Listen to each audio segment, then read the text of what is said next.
Today we're going to talk about glutes, our gluteus maximus, our gluteus medius, and our gluteus minimus, all muscles in our hips that help propel us forward, to move sideways, and to rotate through the hip. Important muscles because they're large and built to propel us forward and to give us a lot of strength. They're big for a reason. If we're not using them, we're missing out on an opportunity to create power and to take some of the load off some of the other muscles that we use, especially our knees. Oftentimes we use the muscles around our knees to do much of the work that the muscles at our hips could be doing. So we're going to practice using our glutes, all of them, in a couple of different ways today. We're going to do them a few seated, the rest will be standing. Some will be moving exercises where we're moving forward or sideways. Others will be just standing and lifting types of exercises. I have a ski pole. It's actually a hiking pole with me today.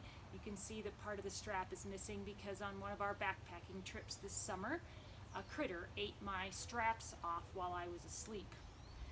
You can use a broomstick, a hiking pole, a ski pole, a shovel handle, just not the shovel on the end.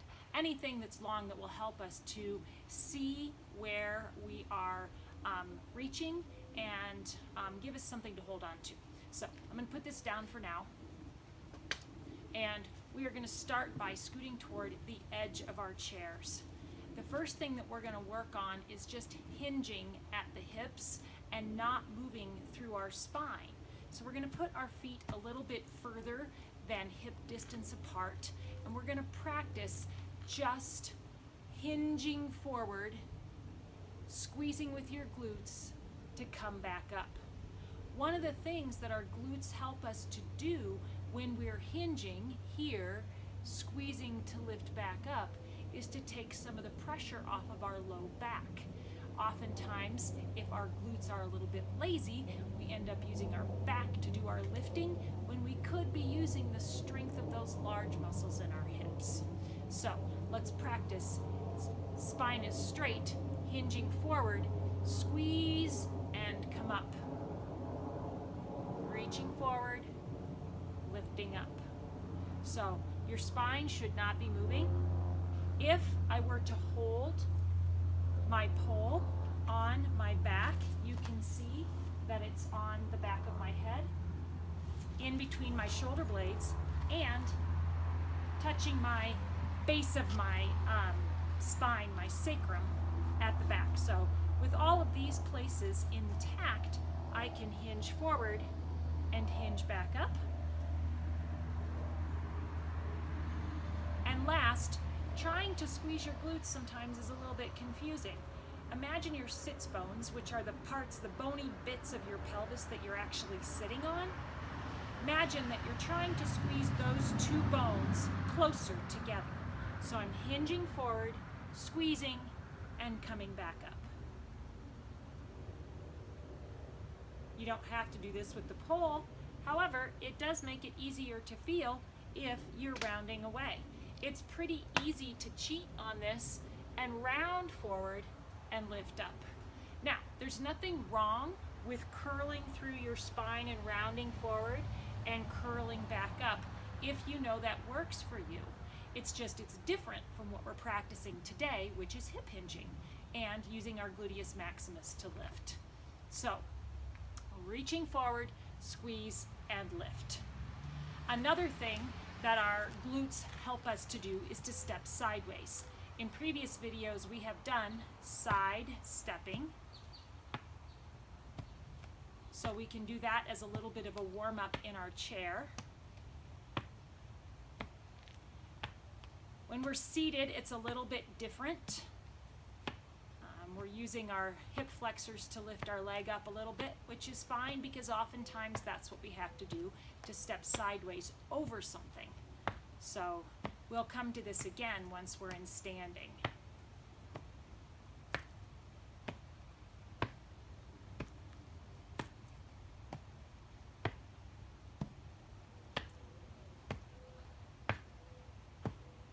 All right, now we're going to talk about using hip hinging when we stand.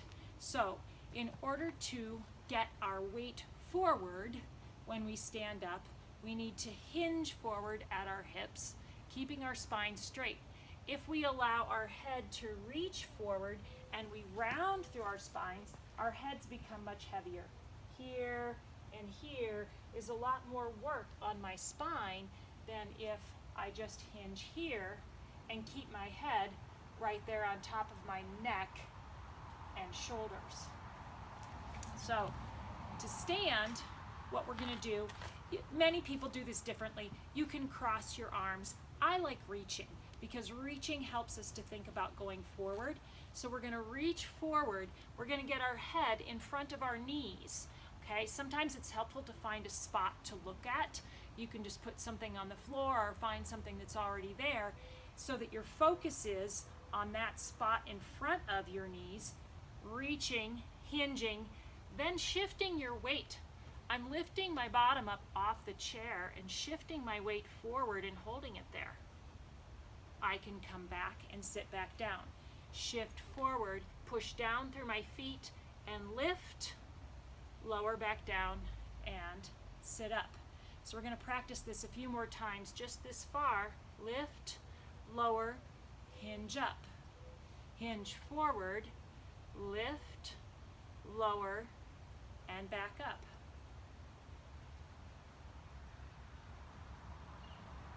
If getting out of the chair is still difficult,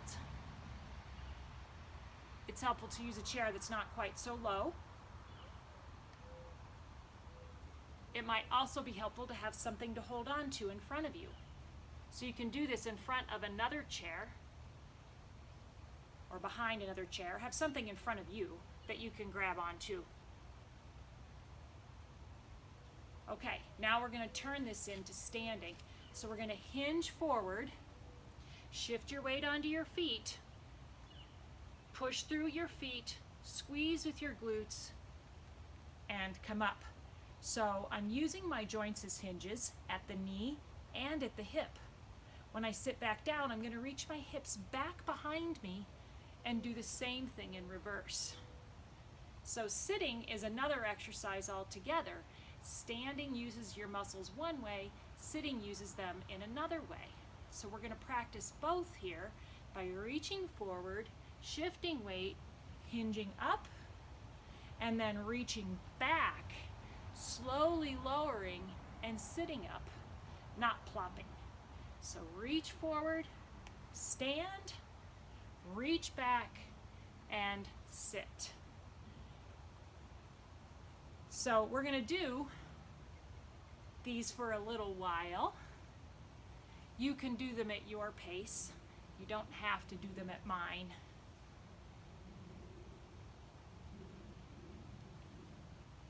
Practice feeling those glutes being what's lifting you up.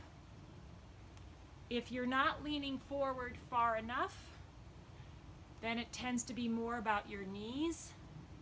If you're rounding through your spine, then it tends to be more about your back.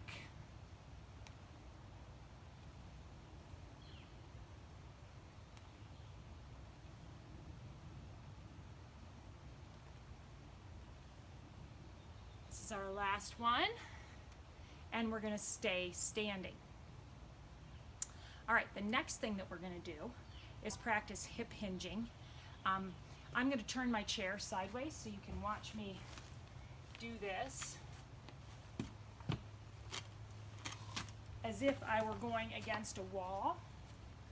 I'm going to step a step or two away from the wall, and then what I'm going to do is practice that same straight spine. If I use my pole, again, I've got it on my head, my spine, and my sacrum. You don't have to use a pole. I'm using it to exaggerate the point here. But I can feel where my wall is. Now all I'm going to do is hinge back and tap and stand up. Just tapping my hips on the wall. So tap and lift. Tap and lift. You can do this against a wall. It's helpful if you can feel and you have some feedback, what I'm looking for is that you're bending at your hips mostly and at your knees a little, and that your knees are not going over your toes. In fact, your knees should not be traveling forward at all. Instead, your hips are traveling backwards.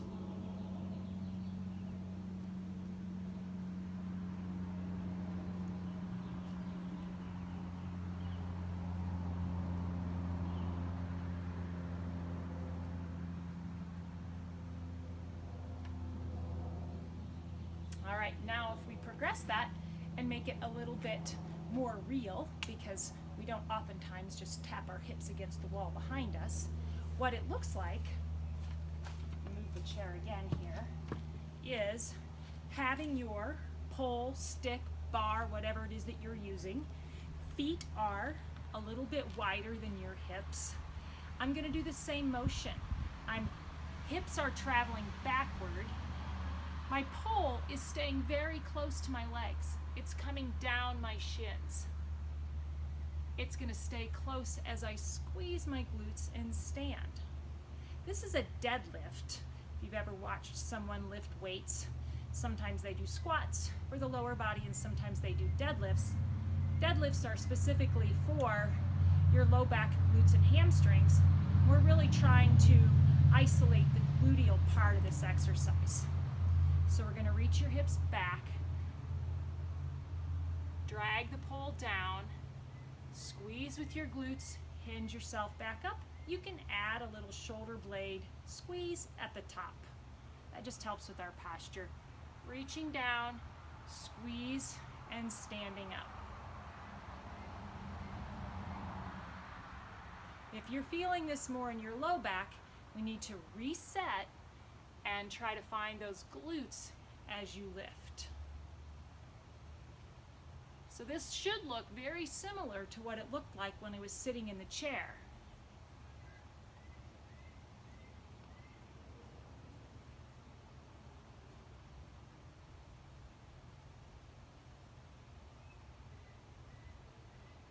So that's our deadlift. There are many places we can go from here with glute strength. We can go to one leg. We can go to lifting something from the chair or from the ground.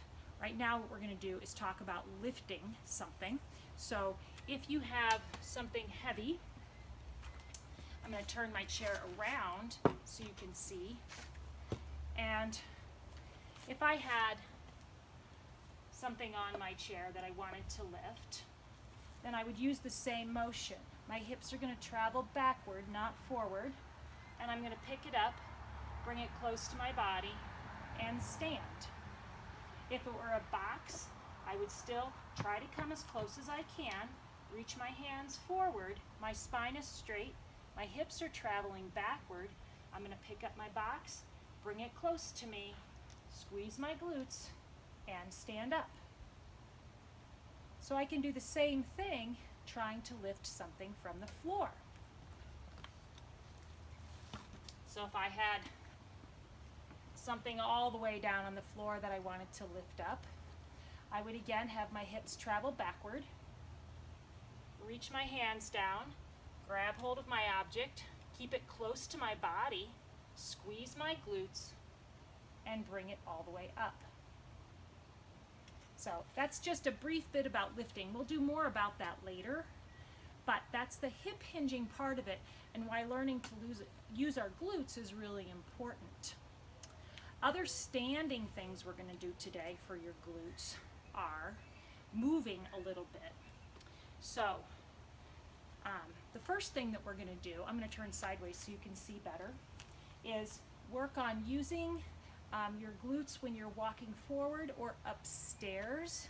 So I'm going to start with my left foot in front, and as I bring my right knee up, I'm going to squeeze my left glute.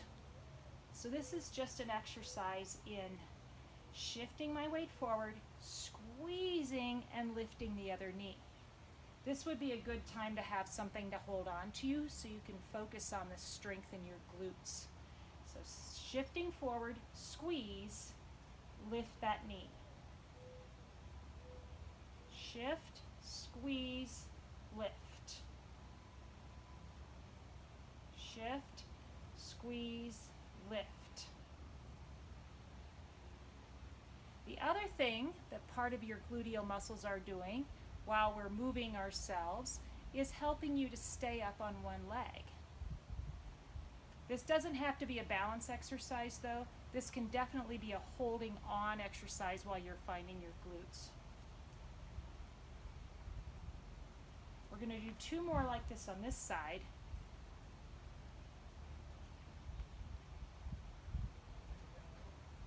And then we're going to switch and do the same thing on the other side. So now my right foot's in front. I'm going to shift my weight forward onto the right hip, squeeze with those glutes, and lift the left knee. Put it back, shift forward, squeeze, lift the left knee.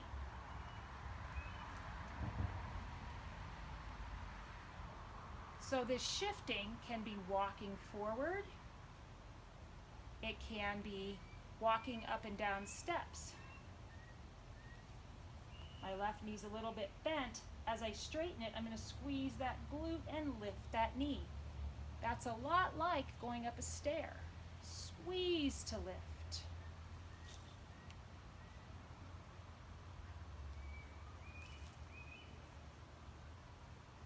Let's do one more on this side.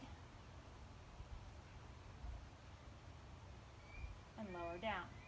So that's using your gluteus maximus to help propel you forward. Now we're going to use the outside of our hips to help us to move sideways. To start, we're going to get into a little bit of a squat, just a small amount, soft knees, a little bend at your hip, just so you're not up straight and legs locked. So just soft, a ready position, if you will, an athletic position. So we're just going to step sideways and backward, side and back, left to right. So pretty easy in the beginning. But if we do it for a little while, the outside of our hips start to really tell that they're working hard.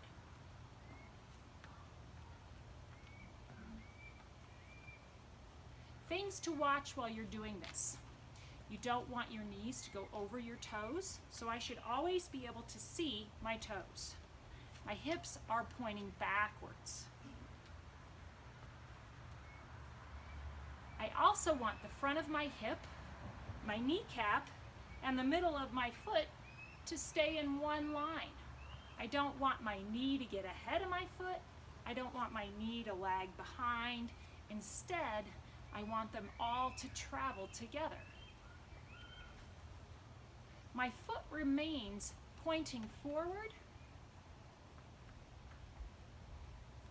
and kind of in a straight line.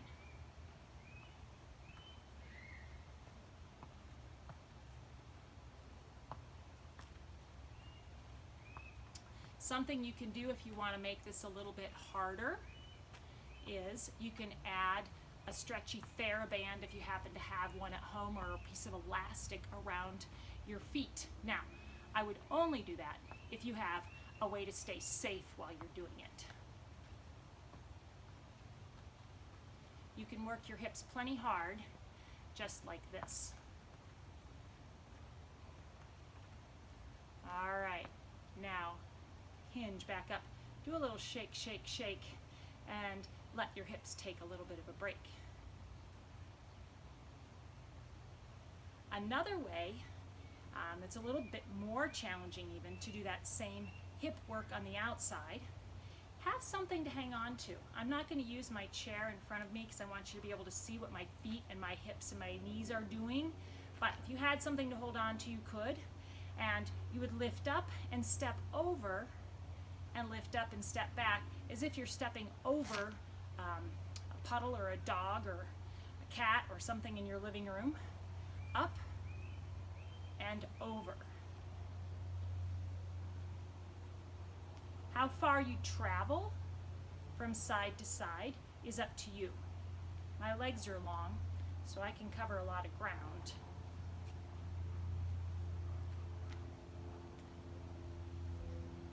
What I want you to focus on is lifting both knees to the same height. Not just the first one, but you also bring the second one up high.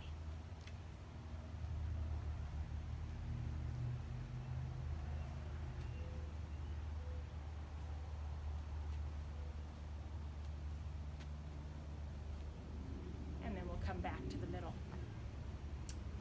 Rotation is another thing that our gluteal muscles help with. One easy way to practice rotation or to see what that looks like, again, hanging on to something. I'm going to turn my chair around again here so that you can see what it's like to hold on while you're doing it. I'm going to stand and then just put my weight on my left foot. My toe is in contact with the ground. I'm going to keep my hips pointing forward. All I'm going to do is try to rotate my right leg so that my knee points somewhere toward the outside. Everybody's going to be a little bit different because we all have a little bit different range in our hips. But what we want to do is try to go as far as we can with that rotation without turning your body as well. So hips stay, pelvis stays, leg turns.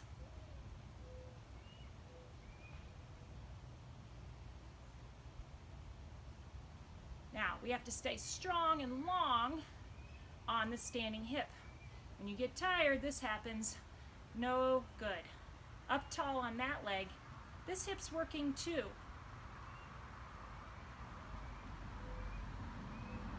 All right, let's put that one down. Right leg's standing leg now. Left leg, toe is down, pelvis points forward, and leg moves. Give it a little squeeze at the end to see how far you can get that leg to go.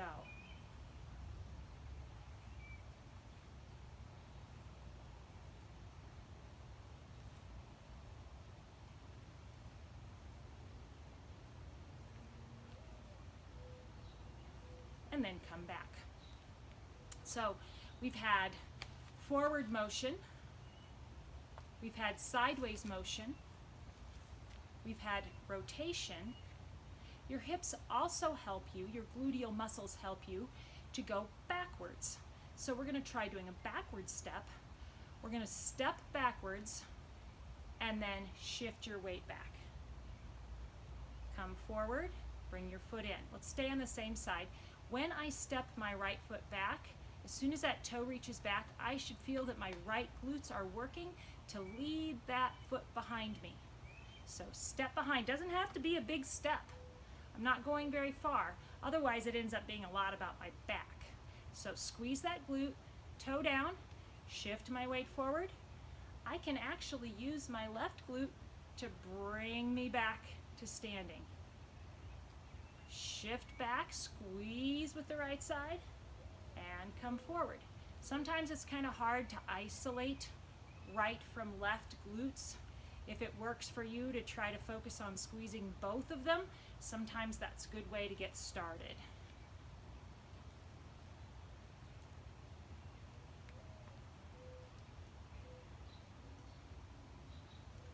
You can hang on to something at the side, or you could hang on to something at the front when you do this. But the important thing is that we're just focusing on glute work, not so much on balance right now. All right, other side.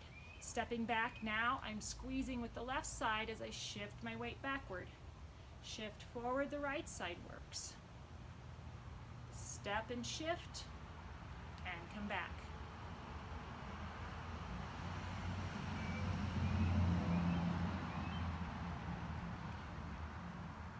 Glute activation, or trying to find your glutes and getting them to turn on, is a good thing to do before you know you're going to be utilizing them over and over again.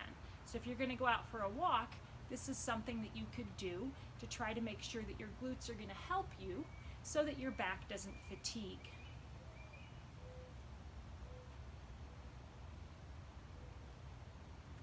I'm going to do two more.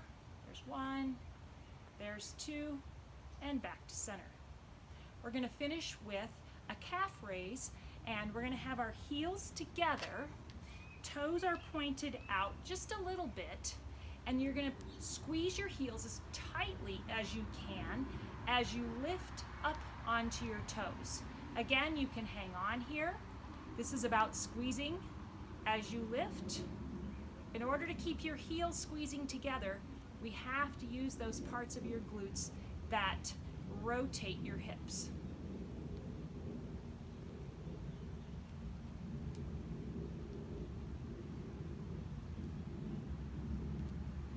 Last one here, lower back down and rest. Now, once you've used your glutes, they get a little bit sore, maybe tight feeling, especially if you haven't used them. Again, let's say that you do the exercises today and you haven't done this kind of work before or for a long time. Tomorrow they might feel a little bit tight or sore. One exercise that we can do in sitting that is beneficial is to do the figure 4 stretch. So sitting down, crossing that ankle over your knee, sitting up tall, and then using that same hip hinge. I'm hinging forward. You may not have to go very far before you begin to feel a stretch in the hip that you have that leg crossed over.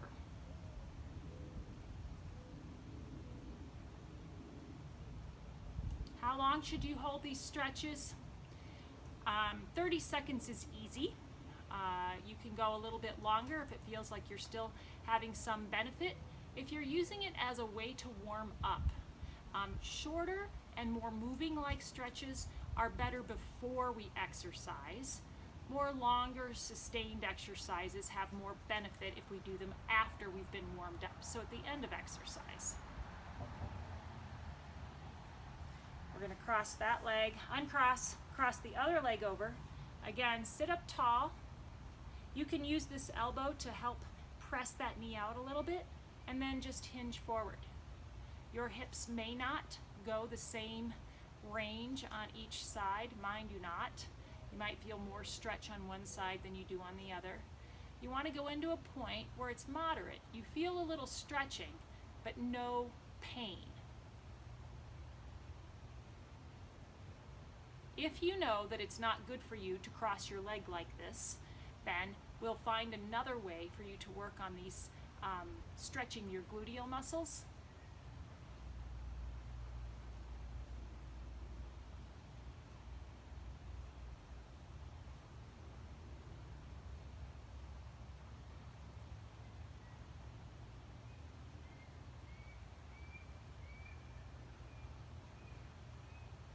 So that is by no means an exhaustive list of exercises that you can do to activate and strengthen your glutes, but it's a good place to start.